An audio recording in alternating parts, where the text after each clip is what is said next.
Good morning. দেখো, কালকে তো নিরামিষ খেয়েছি, আজকে আবার একটু নুডলস খেতে ইচ্ছা করলো, তো কড়াইয়ের মধ্যে তেল দিয়ে দিয়েছি। আর এখানে নুডলসটা মানে ম্যাগিটাকে সেদ্ধ করে নিয়েছি আর আলু কেটে নিয়েছি।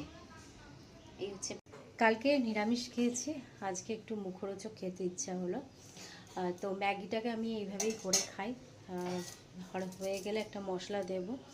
এটা চিকেন নুডলসই করছি। একদম নুডলসটাকে সেদ্ধ করে নিয়েছি একদম জলের মধ্যে। আর একটু লঙ্কা দেব, পেঁয়াজ দিয়ে একটু ঝাল ঝাল করে খেতে করব।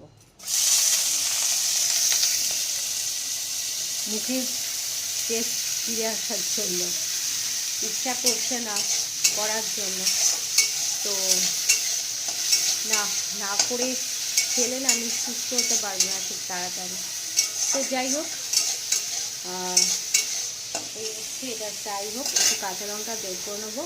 আর নুডলসের যে মশলাটা আছে সেই মশলাটা নিয়ে আসি ওখান থেকে। এই যে চিকেন নুডলসের ম্যাগি মশলা।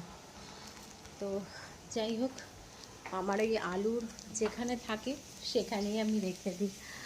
এইগুলোকে ঘরের মধ্যে রাখি না, কারণ চিকেন ফিকেন দেওয়া থাকে। তো তো এই হচ্ছে ব্যাপার। একটু ফ্রাই করে খাবো। আমি যখন ম্যাগি খাই একটু ফ্রাই করেই খাই, সেদ্ধটা খাই না। তো চলো চটাপট করে নিই। তো আমার নুডলস রান্না পুরোপুরি কমপ্লিট। দেখো, মশলাগুলো দিয়ে দিয়েছি, যেহেতু অল্প তেলে করলাম, একদম গায়ে গায়ে পুরো লেগে গেছে।